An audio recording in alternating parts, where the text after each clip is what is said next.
So I'm down here video blogging Saturday night, Sunday morning. And the kids today, there is more types of jobs, more educational institutions, more opportunity to find money for higher education, more support like After School Matters and many other programs than has ever existed. They have unprecedented opportunity. There's connectivity and understanding that's unbelievable. So it's funny how you think they would understand that and value that instead of shitting all over that. So the stuff that's going on with space and everything else, and you get this drunken stupid data, and this is not the 1970s where understanding these dynamics. When I grew up, there was no such thing as alcoholism, really. People were drunks, but not alcoholics. So there was none of this understanding about cognitive. There's none of this understanding about disease. There was none of this understanding about economics, truly economic theory, none of this understanding of marketplace, none of this understanding of any of this. And what I see around me constantly is a bunch of, I don't know,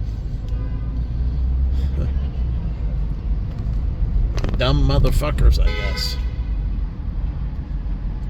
Because this is not like before. You didn't have Uber, you didn't have Lyft, you didn't have Operation Safe Ride, you didn't have community area policing per se. Truly.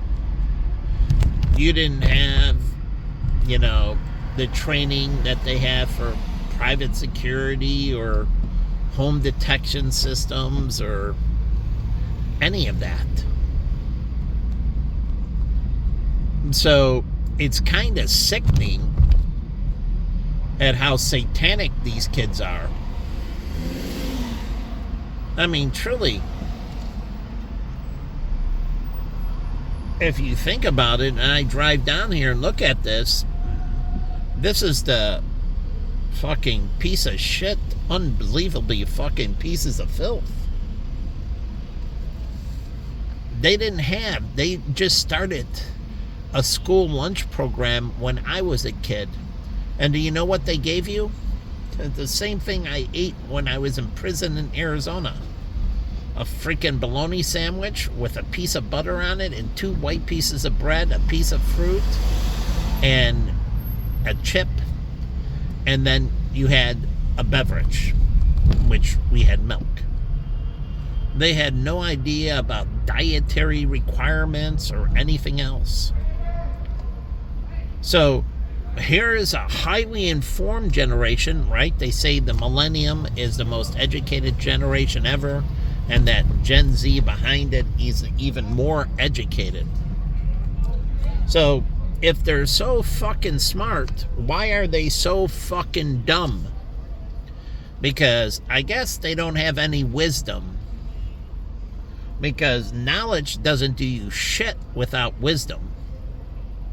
Knowledge actually can be highly deadly. Because applying it incorrectly, like in chemistry, could kill you. So wisdom is the proper application of knowledge. So I don't get this. And back then, that's why you had gangs and everything else. And that's why they talked ghetto. But it's not the same. Those schools are better resourced now. And they've changed with Rahm Emanuel and many others, improving the teachers, improving the system. So I was with, after school, with I Have a Dream. We didn't have, per se, that type of interaction. So it amazes me when I drive around and see these people. They're more animalistic than ever, and they have no excuse to be. There was, as I showed, preschool was non-existent. The only type of pre-kindergarten you had to be, I mean, that was for the super elite. You had, that was for the super wealthy. I pulled out all this stuff. And so these black people walking around like this, I would kick their fucking ass. Because there's no excuse for them to be Neanderthal, to walk around like fucking morons. Truly. So, over the last 20 years, I've been tracking all the shifts, and they don't have excuses anymore. So you put out all this shit with the LGBTQ, they have sex ed. They have all this shit that didn't exist before. So why are they still making such fucking unbelievably stupid choices? I mean, truly, it's a waste of fucking money. Maybe we should shut down the whole educational system. Truly, close the library, shut down the whole educational system, because as I see it, it's a fucking failure.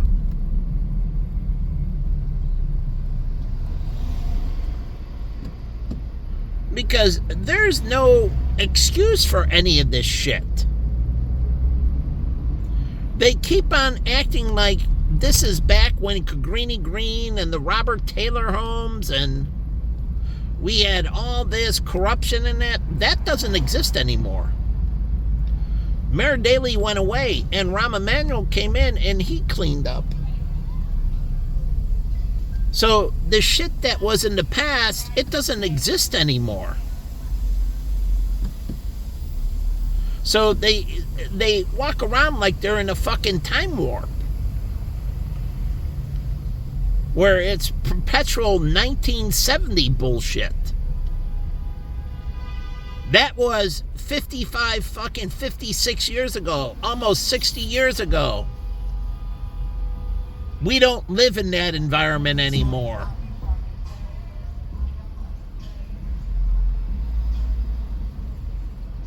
So it's a big difference in dynamic. I watched it with my nephews and nieces and all of their friends and all the resources they had. It is a big fucking difference than when I was raised. These kids are so privileged, it's unfucking believable. Unfucking believably privileged. I didn't have my first computer until 2001. Yeah, 2001. I got my first computer. It was a laptop. They grow up with it all. There was no smartphone. We had, the brick phones. And then the big thing was the Motorola flip phone. But there was no fucking smartphone. There was none of this shit. So, truly, I don't get it. There was no Whole Foods and no awareness of processed foods. Truly. And my brother ended up at Children's by mistake. Now they have marketing programs for St. Jude's, Children's, Shriners, creating all this awareness that didn't exist before. So they have access to all this top medical and everything else.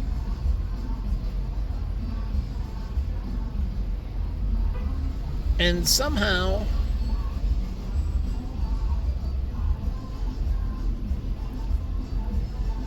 it puzzles the shit out of me.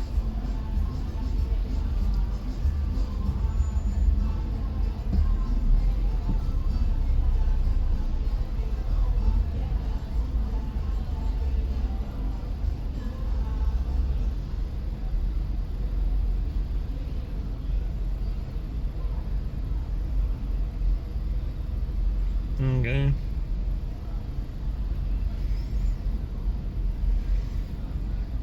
So I don't get anything anymore. You think there would be a much more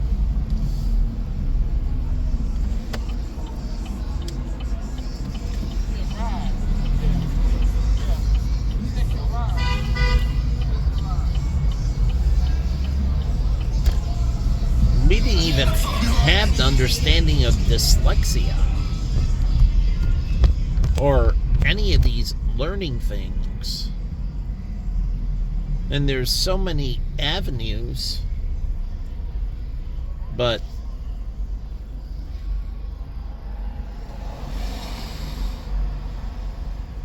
it's like Jen and all of her friends, they were consultants. They worked for Deloitte, KPMG, Capgemini, you name it. They worked in consulting, auditing, and all these things. Now, that was all of who we hung around with. They worked for Allstate, State Farm, you name it, in different things. So that was all of her friends that I was around. They all were in these industries, from legal to engineering to you name it.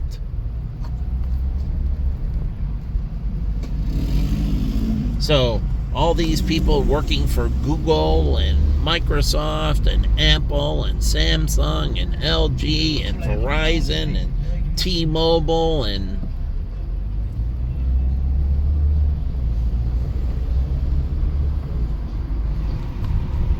and so somehow, and none of those kids cried poor mouth.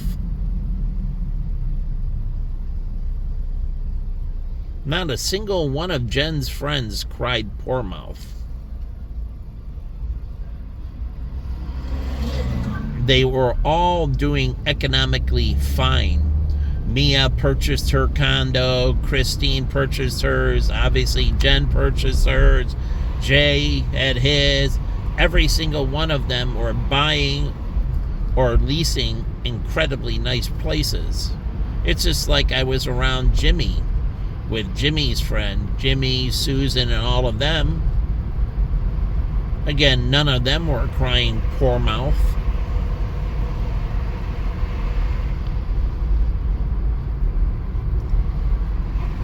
So they were doing economically fine across the board.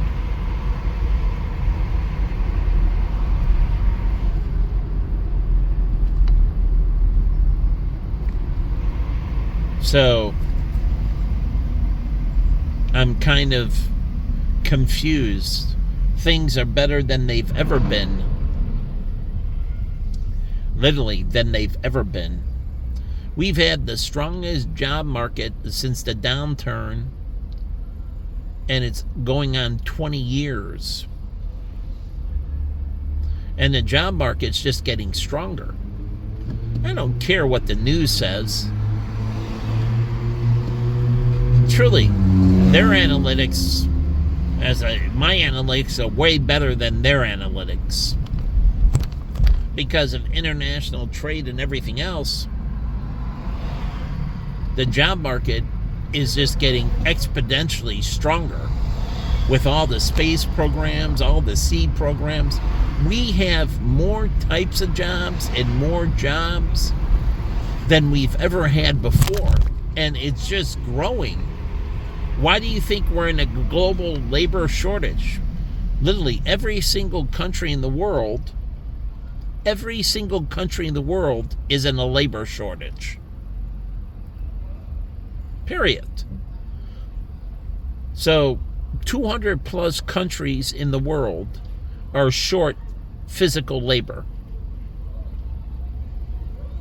China population was the largest country in the world, and they had all kinds of labor shortage problems.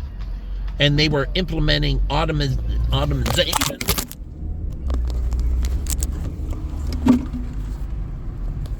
Phone falling because, this product is crap.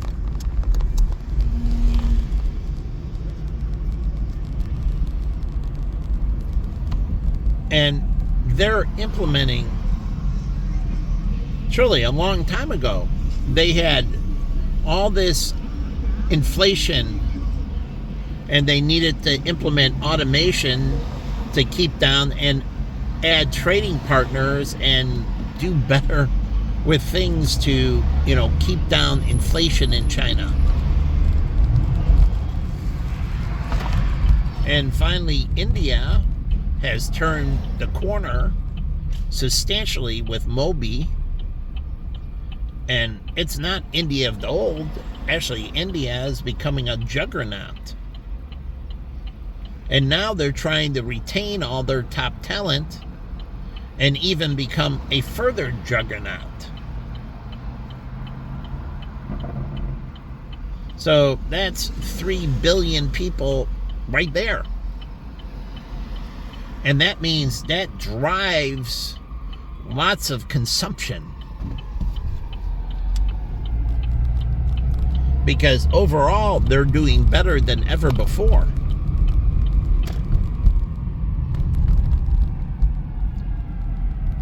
So,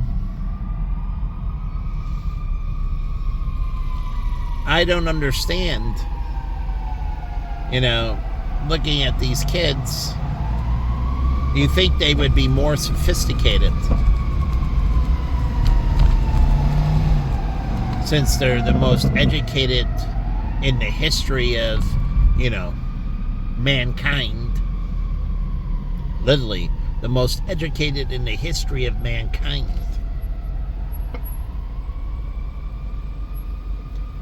You think they would be more sophisticated.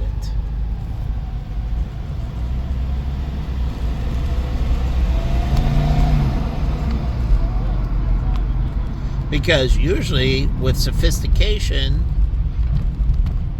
comes class. And why does class come from sophistication, education? Because you're more hyper aware of things around you and hyper aware how those things affect you. And so you tend to be more sophisticated in your actions because you're more aware of how they affect you and how they affect others. That's just part of, understanding. Like my small groups, none of them were hurting for anything. They were all economically doing incredibly well. Or unbelievably well. So they weren't like, oh, I'm suffering for this or I'm suffering for that. That's not what they were talking about. Like, Gene, I'm doing the tough mudder here. Doing the, this Elite Physical Challenge. Simon and all them were in the gym doing these intense boot camp training. Simon, Gene, Ann, all of them were in these intense fitness classes. Truly. And they were doing economically incredible.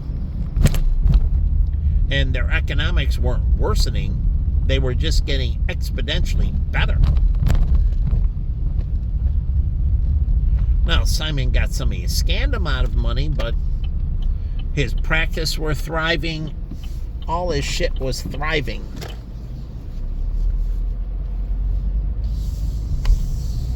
So they were doing incredibly well. All my small group, everybody, all those people, Jimmy, all his friends, they were thriving.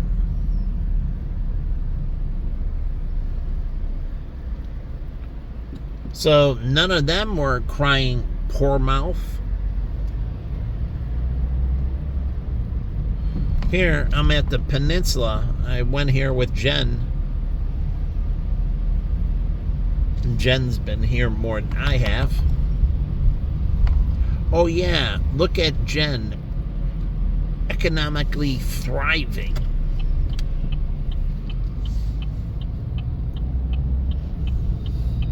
And all of her friends doing the same.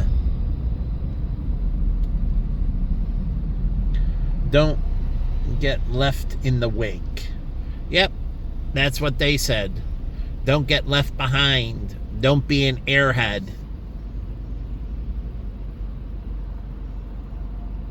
So the government implemented lifetime learning. And the funny thing is, when I was at the University of Chicago in my MBA mathematics, oh yeah, I took a class for, advanced mathematics at the University of Chicago. And my teacher ran the high-speed trading at IIT. He ran the high-speed trading education at Illinois Institute of Technology. And I was in there with lots of people that went to Booth. And one of them was 55, 56 years old. He just started at Booth. 55, 56 years old, getting his master's from Booth. There's 60-year-olds that start their master's program. Think about that. 60-year-olds now going to Booth to get their MBAs. So I don't get it. All these older people are getting advanced degrees. They're actually going to grad school at 60 years old. Starting grad school. Now, it's only a couple years. So they get out at 62. They finish, 62, 63. But the point is, they weren't looking that, oh, I'm going to retire soon. I'm hanging it up. I went to my University of Chicago, getting my finance from them. A lot of older people were in my classes.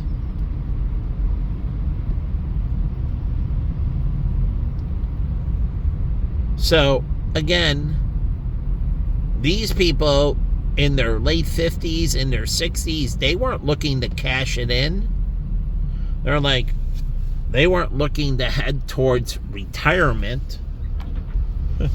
They were looking to put that high-powered MBA to work for them, getting out at 63 years old with their MBA. They were looking to work for a long fucking time ahead of them, through their 60s and 70s and beyond. to apply that. So they weren't looking to, cash it in. So I don't know. This is my experience 16 years ago. 16 years ago, I saw all these older people like myself. 16 years ago, I'm 59. That made me 43, going and getting advanced certifications and degrees. Not cashing it in. And there were older people than me. Like when I was at St. Xavier, there was a bunch of older people than me getting advanced educations.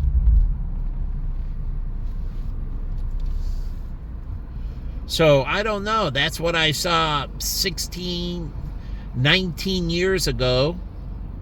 And then when I was in 99, when I went to my nephew Larry's graduation, because it was in 99, because I was at Vanguard,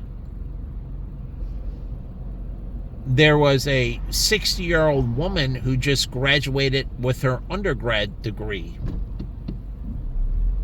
that I sat at a table with. Now, she got it in creative writing and liberal arts, but she was 60 years old, basically, finishing up her undergraduate. Oprah finished up her undergraduate late in her life. So, again, I saw something totally different than what it looks like around here, because this was around here. But when I was at Northwestern doing my CFP, lots of the people were older. And they weren't looking. My partner, David, he was 65 years old, going on 66 when I left Platinum Wealth. He wasn't retiring, and he came to Platinum Wealth when he was 59, 60 years old. He wasn't looking to cash in anything. He was looking to open up another bank and everything. And last time I talked to him, he was 66. And they were planning to open up another bank, and he was working on some things. But we didn't talk much that last year. But again, he wasn't looking to cash things in. So, and he started working at Platinum Wealth at 60 years old. I'm 59. So if David can go to work, and he just entered the industry of being a financial advisor.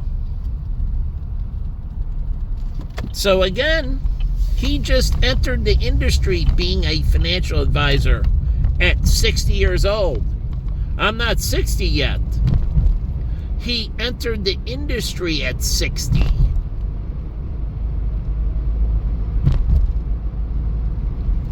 So what do you mean?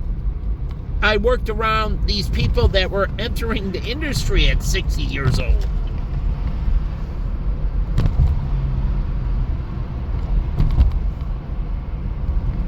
So somehow, I'm done, and, just throw me out. And these people were just starting to thrive.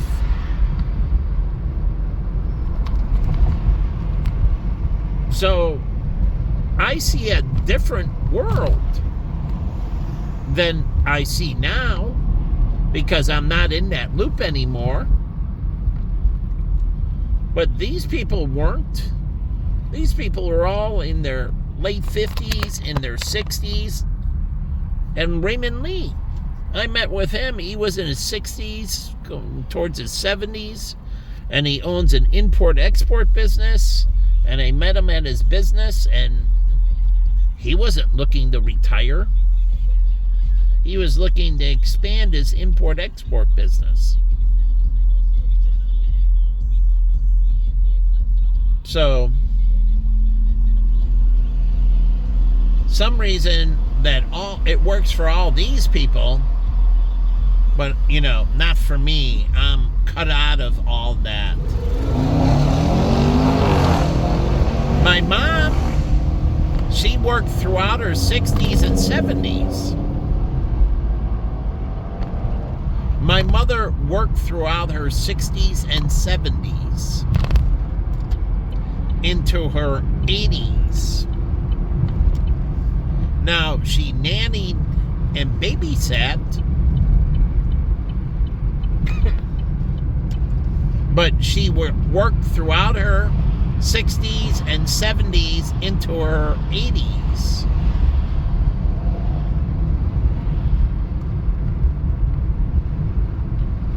So again,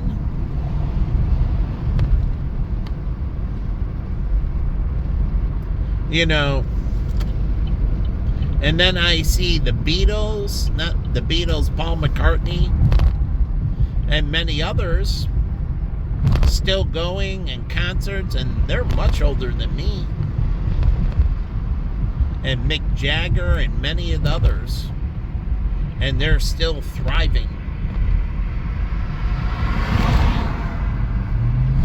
I mean, look at our president. He's 80. Joe Biden was 80 plus. And these people at the older age, they were thriving.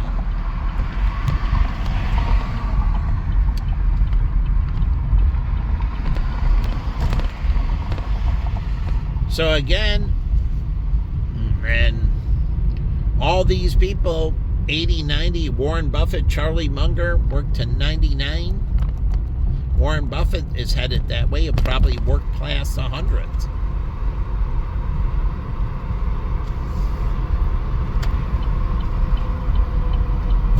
So I see things from a different light.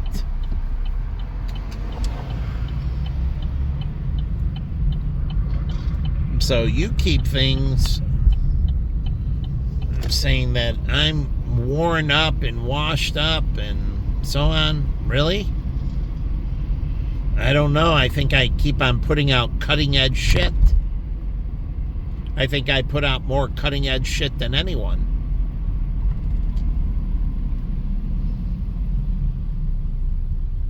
So me being washed up, how's that even fucking possible? You keep on harassing me and making it like, but that's you harassing me. Not my productivity, not my actions. That just shows how fucking scumbag you are. And like I said, I grew up being the patrol boy, being the enforcer in the playground, following the rules, doing the right thing. I was, a doorman, a manager. I was the one who applied the rules. I was never a hypocrite. Never a hypocrite. So, again, I grew up a different way. So, believing in the Bible, following the Bible, applying the rules, and I stumble, I get right back on track.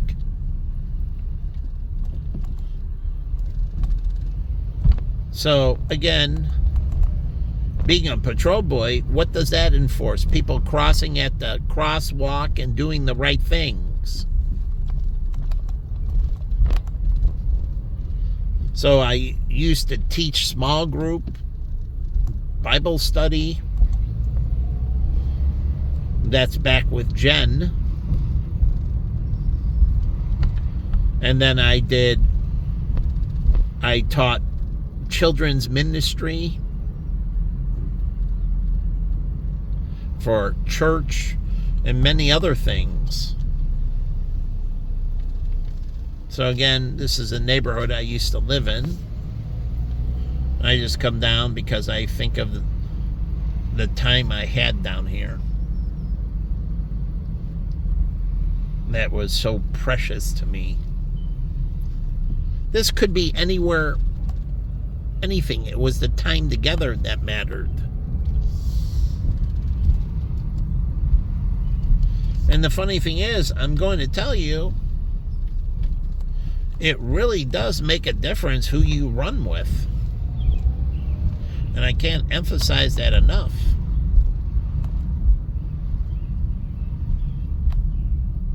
And our group, now I'm talking about with Jen,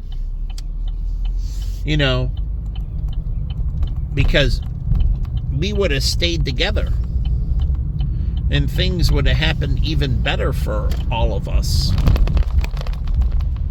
I suffered by the whole breakup as well.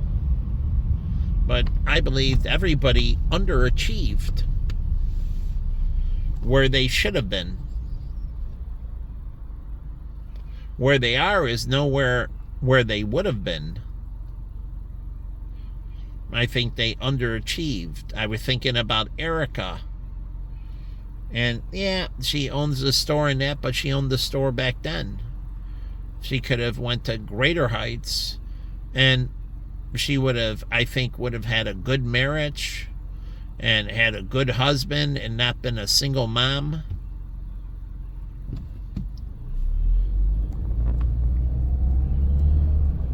I think things would have went better for her.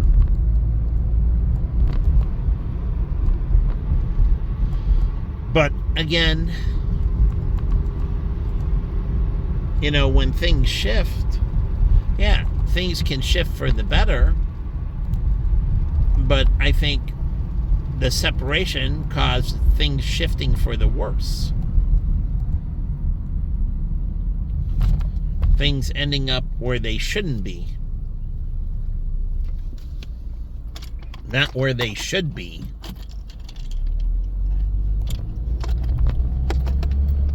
And so, and I'm not talking, I'm just talking about personally for our group and our interactions and that. I think the bond would have been incredible between us, and we would have been like one big family.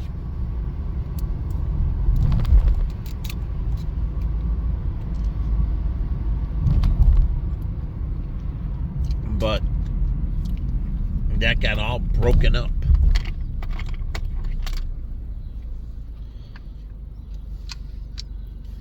So, starting over again, right? But that sucks, because if you're walking up the hill and you make it halfway up and you got to start over again, and then you get halfway up and then you got to start over again,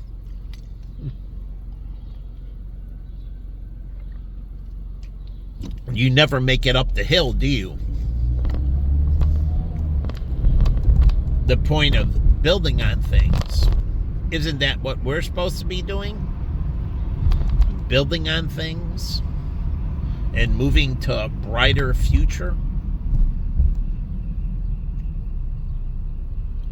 Taking care of our issues, addressing them, and moving to a better future, a better life. So I'm going to put something that I think should be for the United Nations. And it's a different way to look at the globe. And I think it will be a massive shift in how we go about things. And this means the United States will have to give a little bit of sovereignty away, but in turn will gain better trading partners and a better world in return, and better global security. So again, it will shift things to a better world.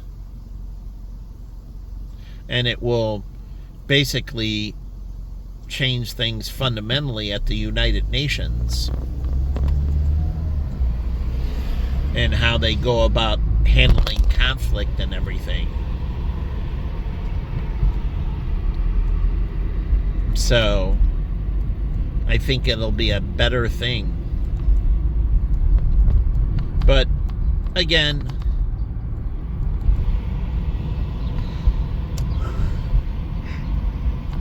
we need to work these things out, because we definitely can't take them with us off-world. Unlike the space shows show, we can't replicate the negativity when we leave this planet. We can't bring our bullshit into the solar system, into the galaxy, into the universe.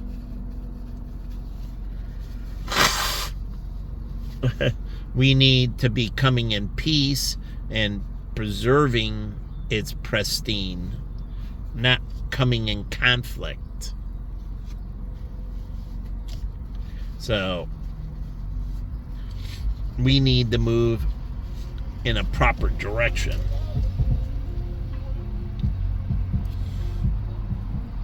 So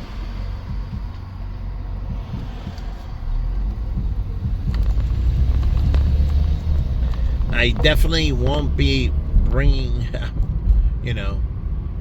we need good people, not garbage people moving off world.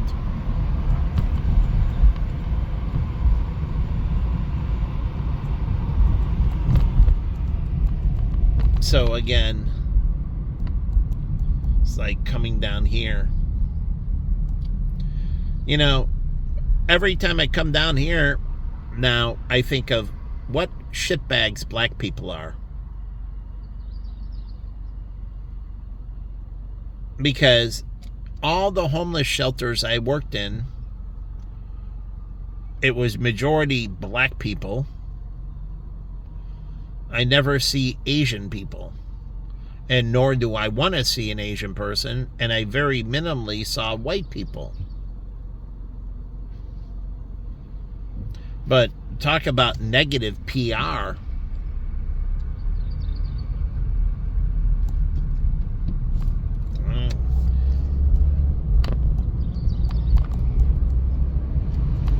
So, and then you see it on shows. It's funny. I guess they don't. I went with George Jefferson. He was a black guy. He'd owned a cleaning store. He lived next door in Archie Bunker in the spinoff. He had a cleaning store and he had an apartment in a prime piece of real estate in New York. That's a totally different aspect.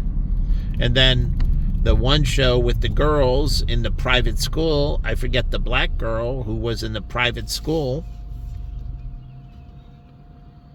but totally different. Then you get the Prince of Bel-Air, right? Again, a black judge. Now, in the new one, he's a prosecutor.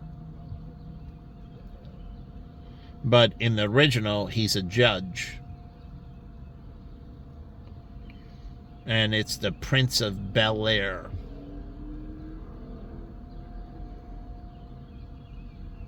So it's interesting on the black community. You want to be looked at with respect.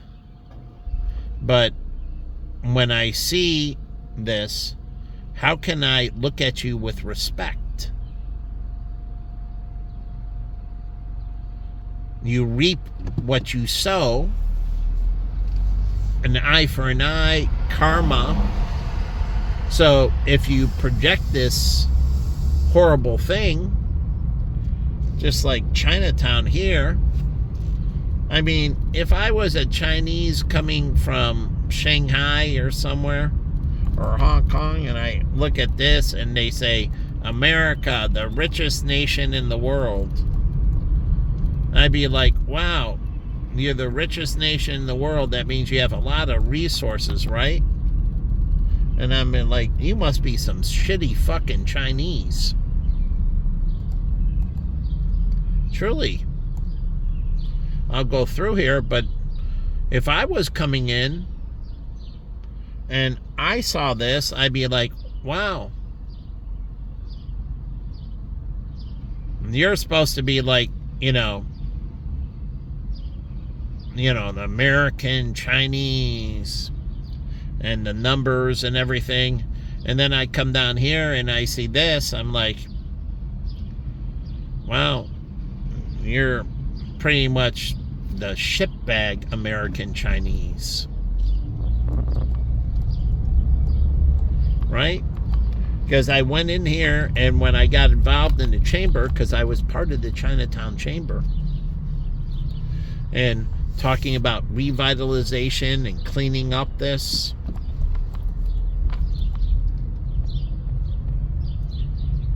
so I wouldn't think Chinese from China or Chinese from Hong Kong or other places would see this as something like they say Taiwan, all the street food vendors have Michelin stars.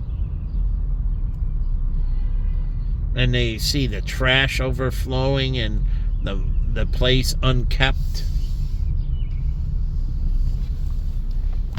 I mean, what does it say? It says put your best foot forward, right? And I don't know, is this their best foot forward? This is the only growing Chinatown in the United States, right?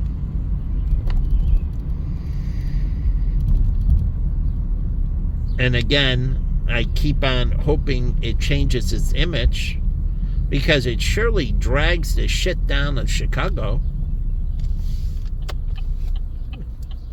Truly does. Tony Wu, you think they would have caught on with him? He was the first chef down here. Tony Wu. And, he set a whole new level of excellence in culinary down here.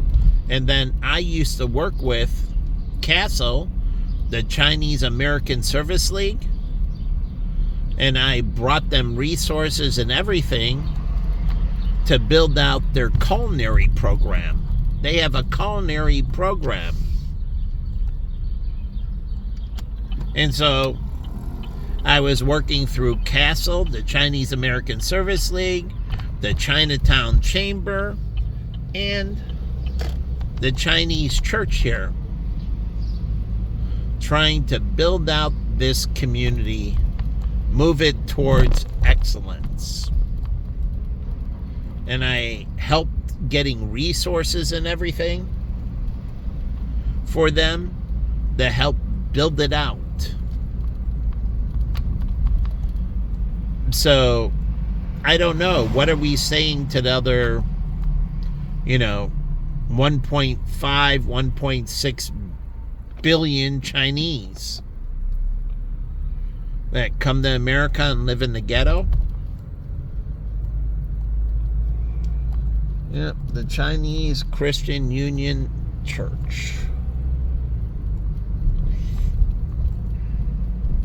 So you think, and then you have the bulls that are not far from here, and they opened up the NBA in China, which the funny thing is, I see nothing about the NBA in China.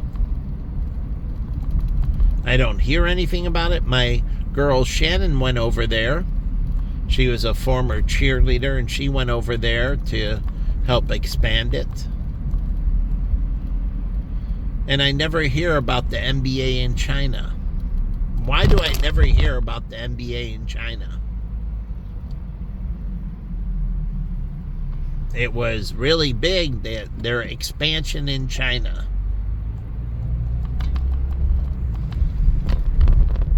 And you think you have Chinatown wedged between the University of Illinois Chicago and Illinois Institute of Technology, which I'll go by, and they're having record enrollment. They're growing, and they have a lot going on, and UIC is. And so you got Chinatown wedged between these two universities that are growing significantly. And then the funny thing is, you get the black neighborhood, all this with the University of Chicago, Illinois Institute of Technology, and then you have University of Illinois Chicago, those three. Then you have Chicago State and multiple others that are growing. Roosevelt University, DePaul University, all down here. And you think the community would be catching on, because as the institutions grow, right, they're supposed to be, PSI Quantum is supposed to be opening up here down in the old Michael Reese area, and I'll go by Michael Reese. That's by the McCormick Center. This is all on the south side, right? Filling in the corridor to the University of Chicago, which is in Hyde Park, but it's still in Chicago. So I don't truly get it. We've had consecutive black mayors.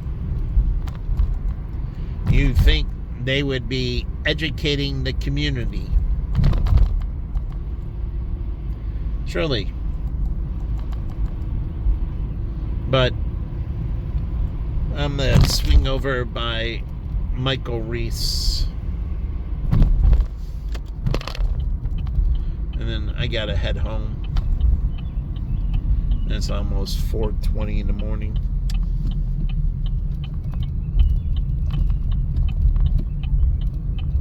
And so you think they would be, awakening. Because you would think that the presidents of the University of Chicago, Illinois Institute of Technology, the University of Illinois Chicago, Chicago State, Roosevelt, DePaul, would be trying to improve this area, right? DePaul has Wind Trust right by McCormick Place. That they would be trying to, improve this area, talking with the aldermen and, the church leaders and that, and informing them of what they're trying to do and build out and get community buy-in, because it's only going to make them better off by improving all their property values and job opportunities. So, again, bringing lots of higher-end jobs to the south side.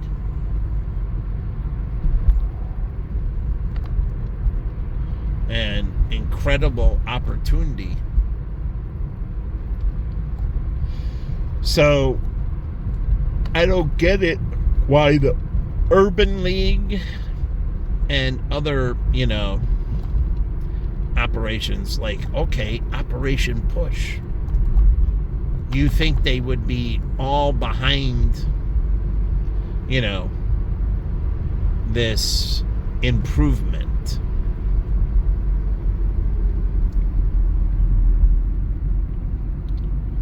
So I'm just driving up towards Michael Reese. But I guess I can go down 25th. I usually don't, but I can take this over.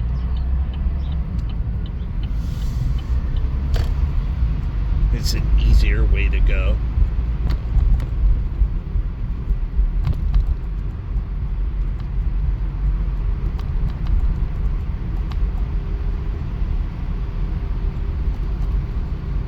So you think all these civic leaders, like Martin Luther King's wife, still lives down here, and you think they would all be buying in to what's going on in this incredible opportunity that's never existed before for them.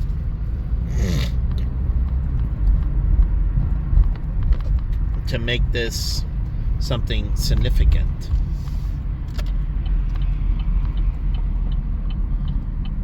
And it's right off of McCormick Place too, which hosts all the conventions. So you have all these people coming in for conventions. You think you would want to make a positive spin, like the mall down here in that, having some high-end restaurants in that. Because the one thing you got right there by McCormick Place is you're going to have the new facility over here, which you can't see, but to my left. But I'll go by this mall over here, and you think they would be doing a substantial upgrade on this, because all the conventioneers, it's easier to go south than it is to go north. Literally, it's easier. Wider streets, more lanes of traffic. There's 6 lanes going each way, plus a nice, dedicated, beautiful bike lane. So, very wide streets. This is wider than North Michigan Avenue. Beautiful tree-lined islands. And this mall up here is perfect for a revitalization.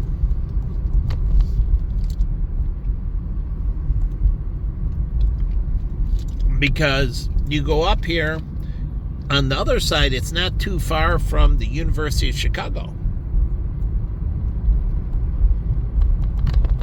So we're at 31st Street, University of Chicago, 55th, 57th. So 25 blocks. Because at 25, that'll be 56. So we're cutting the difference. 25 blocks isn't that far away. And if you're going to put in that high-end Quantum Park and everything, which all this new stuff is supposed to come down here, I don't understand why you wouldn't be doing a extreme revitalization of this mall. Truly, Gibson's can open up a restaurant, or Morton's, or Ruth Chris, nice, beautiful steakhouse, high-end steakhouse, or literally, you can open all 3 of them. which would be the first, but Morton's is right next to Gibson's. And then there's Tavern on the Rush, but I mean, you could put a Ruth Chris in here, a Gibson's, and a Morton's. I'm just saying, driving the convention business down this way, and then you have the Quantum Park coming in. So it's ripe for a revitalization, right? A refresh. Brandon Johnson said he's giving away all these plots up here, 500 of them, or was it 50 or 500? I forget the number, but for new developments. But the funny thing is, giving it away, what's going to happen? They're going to pay property tax. And it's based on the development. So, again, they'll get it on the back end. So they gave to get. And they get a consistent revenue of property tax. So, again, creating revitalization. So you look at this mall, and I'll drive through it, but you think they would want to, do this, because I come down here and I've been talking to realtors, black realtors, before, and talking about how they could, revitalize. The convention business goes north because, why? It's nicer north. They come down, and convention business has money to expend, and they want a good time. And they want to go into a nice area. So, again, you have all this land here in this mall that you can bring in, and it's far away. Like I said, Morton's, Gibson's, and Ruth Chris, and then there's Ash and Maple and many others. But again, I'm just giving some names, but again, this is far away from them, where it wouldn't pilfer on their business. And as I'm to go back, as you see this mall, this is Michigan Avenue, South Michigan Avenue. Now they call it MLK Drive, I think. Martin Luther King Drive. Martin Luther King Jr. Drive, because his father is Martin Luther King Sr. But, again, great opportunity. So we're at 33rd Street. And remember, University of Chicago is 55th, 57th. Not too far away. And then right down here on State, if I went a few blocks to the west, and basically I'm almost there, is Illinois Institute of Technology. And so I don't know where Chicago State is, but it's somewhere around here.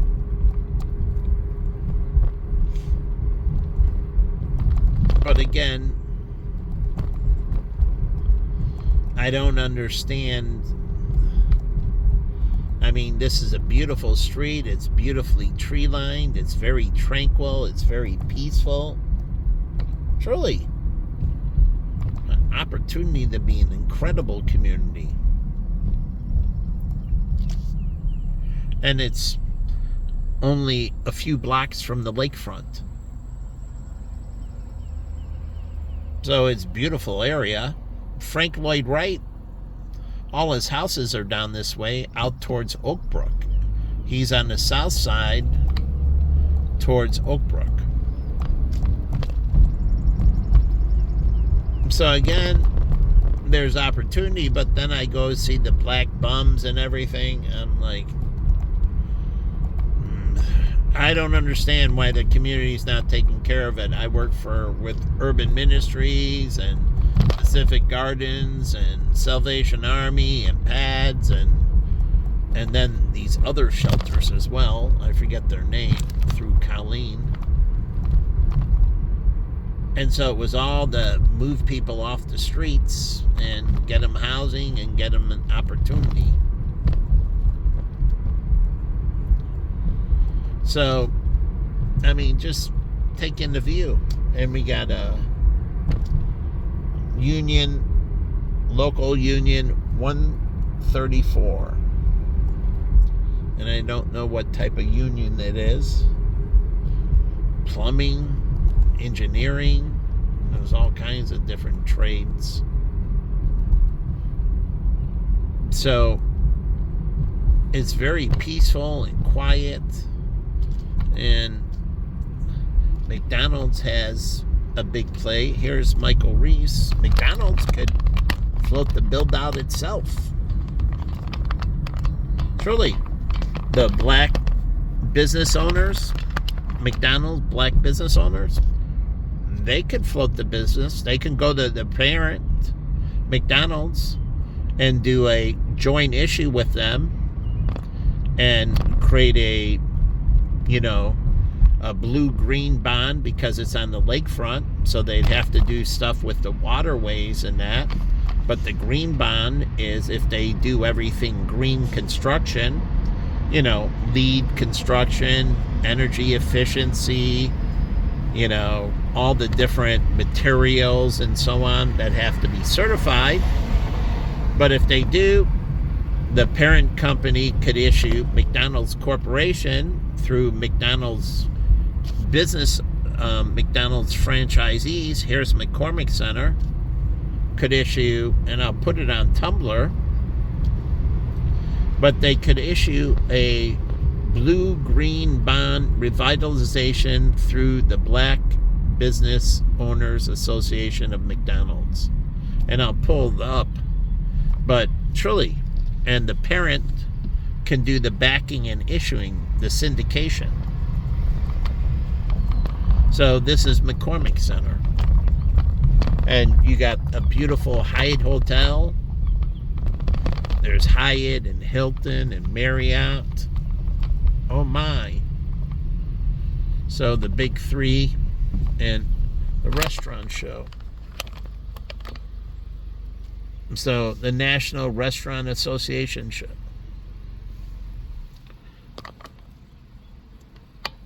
So again, it's awesome. Oops. But I'm just saying what could be possible. And again, McDonald's can do this, like the Hispanic McDonald's Restaurant Owners Association, which there is. And they can do this targeted give into these communities and issue their bonds on a corporate level to create revitalization through these communities. And so when you syndicate it, there's all kinds of socially conscious funds, ESG, like Vanguard has a lot of them, that, bond funds and that would pick them up. Bond, PIMCO, many others. And so, again, and it can be endorsed by McDonald's parent. And what do? They build social equity called goodwill. And so they do the right thing because it builds up their real estate. And in turn, it hits their bottom line positively. So the corporation is doing the right thing, and it pushes up their bottom line, and their stock is higher valued, which benefits all of its investors. So it creates a, righteous knock-on. So I'm going to stop the video and go into Tumblr.